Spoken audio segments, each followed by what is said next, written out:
వీడియోలో నేను మీకు మహాకవి కాళిదాసుగా పిలువబడే కాళిదాసు గారి జీవితంలో జరిగిన సంఘటనను ఇక్కడ మీ ముందుంచుతున్నాను. ఆలకిస్తారు కదా. ఇక కథలోకి వెళ్దామా. మహాకవి కాళిదాసు ఒకనాడు మండు వేసవిలో మిట్ట మధ్యాహ్నం ఒక కుగ్రామానికి చేరుకున్నాడు.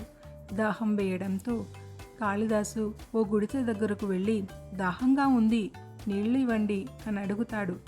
గుడిసె లోపల నుండి ఓ ముసలావిడ బయటకు వచ్చి, మీరెవరు, ఎక్కడి నుండి వస్తున్నారు అంటుంది.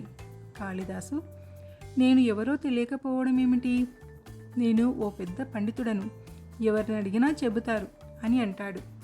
ఆ మాటలు విన్న ముసలావిడ నవ్వి, మీరు అసత్యమాడుతున్నారు, మీరంత గొప్పవారైతే ప్రపంచంలో ఇద్దరు బలవంతులెవరో చెప్పండి అంటుంది అవ్వ.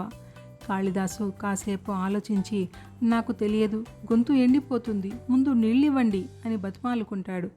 ఆ ఇద్దరు బలవంతులు ఆకలి, దాహం.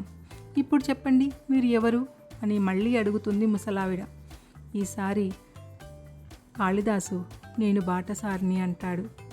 అయితే ఈ లోకంలో అలసిపోకుండా సంచరించే ఇద్దరు బాటసారులు ఉన్నారు, ఎవరు అంటూ ప్రశ్నిస్తుంది ముసలావిడ. తెల్లముఖం పెట్టి, మాత నీళ్లు ఇవ్వండి, లేకుంటే దాహంతో చనిపోయేలా ఉన్నాను అంటూ ప్రాధేయపడతాడు కాళిదాసు. వాళ్ళు సూర్యచంద్రులు అని తెలిపి, మరి మీరెవరో సెలవివ్వండి, నీళ్ళిస్తాను అంటుంది ముసలావిడ. కాళిదాసు దీనంగా, నేను అతిథిని అని బదులిస్తాడు. మీరు మళ్ళీ అసత్యం చెబుతున్నారు, ఈ సృష్టిలో అతిథులు ఇద్దరే, ఒకటి ధనం, రెండవది యవ్వనం, అవి ఎప్పుడు వస్తాయో ఎప్పుడు పోతాయో ఎవరికీ తెలియదు అంటుంది ముసలావిడ. దానికి కాళిదాసు, నా సహన పరీక్ష తర్వాతి చెద్దురు గాని ముందు నీళ్ళివ్వండి అని వేడుకుంటాడు. ఈ ప్రపంచంలో ఇద్దరే సహనశీలురు, వారెవరో సెలవివ్వగలరా అని అడుగుతుంది అవ్వ. దానికి తెలియదు అంటూ బిక్కమొహం వేసిన కాళిదాసుతో, ఒకటి భూమి, రెండవది వృక్షం అని బోధపరిచి, ఇప్పుడు నిజం చెప్పండి, మీరెవరు అని మళ్ళీ అడుగుతుంది ముసలావిడ. ఓపిక నశించిన కాళిదాసు, నేను మూర్ఖుడను, ఈ మూర్ఖుడికి ఇప్పుడైనా నీళ్ళివ్వండి అని సాగిలపడతాడు. ఆ అవ్వ నవ్వుతూ, ఇది అసత్యమే, ఈ రాజ్యంలో ఇద్దరే మూర్ఖులున్నారు, ఒకరు ఈ రాజ్యాన్ని పాలించే రాజు, అర్హత లేకున్నా ప్రజలపై పెత్తనం చెలాయిస్తున్నాడు, రెండోవాడు ఆ రాజు మెప్పు కోసం అసత్య వాక్యాలు చెప్పే పండితుడు అని అంటుంది. ఆ జవాబుతో కాళిదాసుకు కనువిప్పు కలుగుతుంది. ఆ అవ్వ కాళ్ల మీద పడి క్షమాపణలు కోరుతాడు.